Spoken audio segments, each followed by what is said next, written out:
Parlons du développement pour iOS. Vous le savez, Windev Mobile permet de développer nativement pour iPhone et iPad. Et je vous rappelle, le système d'exploitation pour les iPhones et les iPads, c'est iOS. Allez, on va tout de suite regarder donc un exemple d'application sur un iPad.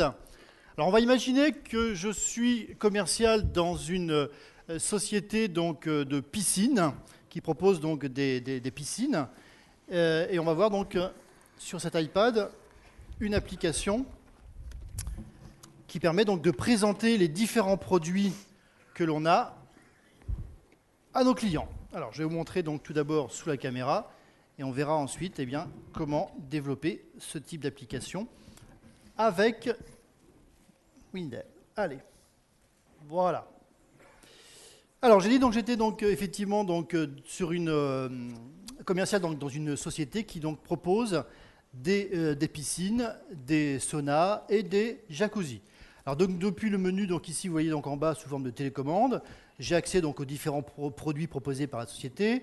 Ici les saunas, là j'ai accès donc au jacuzzi et là les piscines. Donc là on va imaginer que je suis avec un client, il est intéressé par les piscines.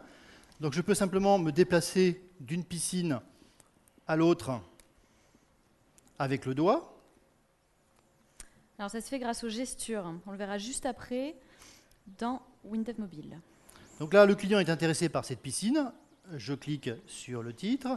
Et là, j'ai donc des informations supplémentaires sur la piscine. Et j'ai également des photos supplémentaires. Je clique sur la photo. Et vous voyez, eh bien, elle apparaît en grand dans une pop-up. Les pop-ups sont maintenant disponibles aussi pour iOS. Je vous montrerai juste après en édition. Je passe d'une photo à l'autre avec le doigt. Et j'ai également, vous le voyez, une vidéo. Je peux l'agrandir.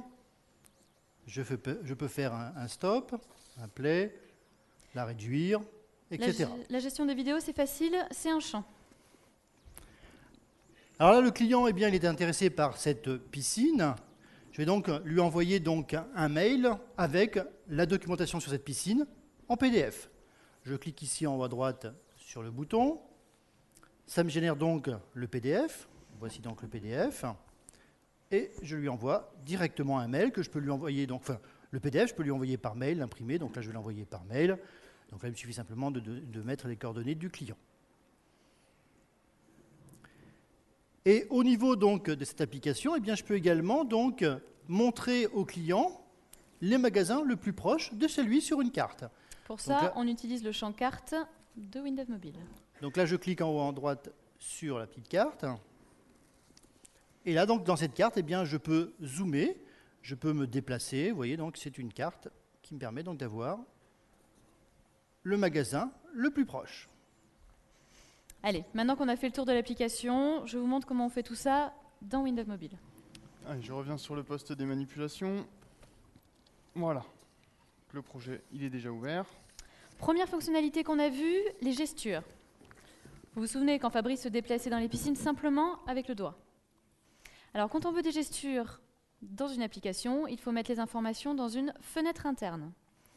Alors, voici la fenêtre interne qu'on a utilisée, qu'on a créée dans notre application. Donc, ici, on a mis la photo de la piscine et également le nom de la piscine. Alors, ces données, en fait, elles sont stockées dans la base de données, dans une base de données embarquée sur l'iPad au format Hyperfile SQL. Cette fenêtre interne, on l'affiche dans la fenêtre principale de l'application. Alors, ce qu'il faut savoir, c'est qu'une fenêtre interne peut afficher automatiquement des données. Alors ici, ces données proviennent d'un fichier ou d'une requête. Dans notre cas, c'est une requête. La requête rec produit. On peut la voir ? Voilà, la requête rec produit. Et dans le champ fenêtre interne, dans la description du champ, dans l'onglet contenu, j'ai indiqué qu'on parcourt le fichier, enfin la requête rec produit. Et pour dire à Windev Mobile qu'un balayage avec le doigt fait passer d'une piscine à une autre, ça se paramètre dans l'onglet IHM, ici, et il suffit de cocher donc autoriser le changement de contenu par balayage. Vous pouvez également indiquer la taille du cache que l'application doit charger. Alors, moi je vous conseille de laisser 3 si vous n'avez pas d'impératif au niveau du cache, pour la simple et bonne raison que en fait la taille le cache que l'application va garder, c'est le nombre de fenêtres internes chargées que l'application va garder en mémoire. Donc ça va permettre, le fait d'avoir un cache de 3, ça va permettre d'avoir le précédent, l'actuel et le suivant, et donc justement d'éviter les temps de latence quand on va passer de l'un à l'autre. Alors vous le voyez, hein, pour gérer donc le balayage, avec WinDev Mobile 18, eh bien, il n'y a rien à programmer. Alors bien entendu, on pourrait également afficher des fenêtres internes différentes à chaque balayage. Donc ça se ferait par programmation, avec les nouvelles fonctions de la famille FIList. Donc FIList ajoute pour ajouter une fenêtre interne au balayage, FIList position, FIList précédent, suivant, etc. Donc, je vous rappelle que l'exemple est livré sur le DVD. Allez, parlons maintenant des pop-up. Alors pour afficher donc des photos supplémentaires, on l'a vu dans l'application, on a décidé de les afficher dans une pop-up. Alors pour créer donc une fenêtre pop-up, donc c'est facile, vous faites tout simplement, donc vous créez une fenêtre normale et dans la description de la fenêtre, dans l'onglet Détails, eh bien, il suffit de cocher Fenêtre non maximisée.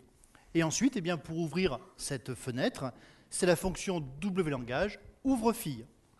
Alors, les pointillés que vous voyez ici dans l'éditeur, en fait, c'est la taille, ça correspond à la taille de l'iPad en mode portrait, donc ici, à l'intérieur, et en mode paysage, donc à l'extérieur.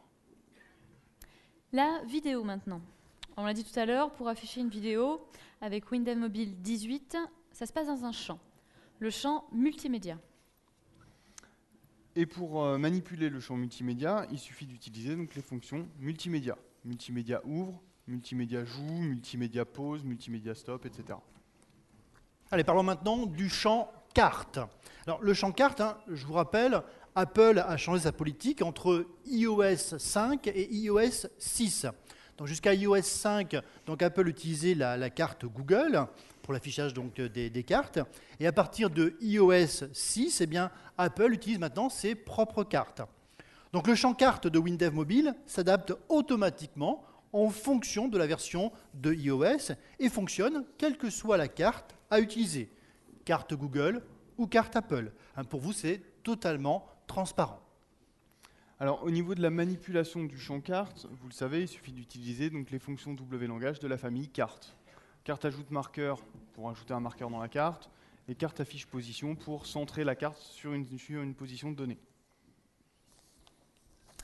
Les états et l'impression PDF. Les états sont disponibles pour iOS. Vous créez un état comme vous en avez l'habitude avec l'éditeur d'état. Pour imprimer un état, on va voir le code, c'est i-imprime état. Et pour indiquer que c'est du PDF, avant, on fait i-destination, i-PDF. Ensuite, ici, je veux le visualiser sur mon iPad. Je fais un lance-appli associé pour ouvrir le PDF sur l'iPad. Et là, il y a une ruse. Plutôt que de spécifier le nom du fichier PDF, je dis que c'est le dernier fichier d'impression généré. Et pour ça, j'utilise i-dernier fichier. Alors bien entendu, j'aurais pu également faire un i-imprime PDF pour imprimer directement le fichier PDF sur l'imprimante qui est connectée au terminal. Donc je vous rappelle qu'à l'heure actuelle dans le monde, l'iPad, c'est 50% du marché des tablettes. Aujourd'hui, pour vos applications, eh bien, la mobilité, c'est vraiment incontournable. Le meilleur outil de développement pour iOS, vous le savez, eh bien, c'est WinDev Mobile. WinDev Mobile 18. Tiens, je voudrais faire un petit aparté, un autre. On vient de voir le développement pour iOS sur l'iPad. Et vous avez sûrement remarqué que durant cette présentation, on a vu plein de systèmes d'exploitation différents et plein de plateformes différentes. Vous connaissez le W-langage, donc vous savez développer pour l'iPad, on vient de voir, mais également pour Windows, pour Android, pour Windows Store Apps, pour Windows Phone 8, pour Internet, pour Intranet, pour PHP, pour Linux, pour Mac, pour Java, pour iPhone, pour Windows Mobile. Vous connaissez le W-langage, vous êtes spécialiste dans tous ces environnements. Vous développez plus vite, votre code est portable, vos applications sont pérennes et vous êtes immédiatement opérationnel sur les nouvelles technologies. Le W-langage, eh bien, c'est le seul et unique langage donc, pour tous ces systèmes. Un langage et vous développez pour tous ces systèmes.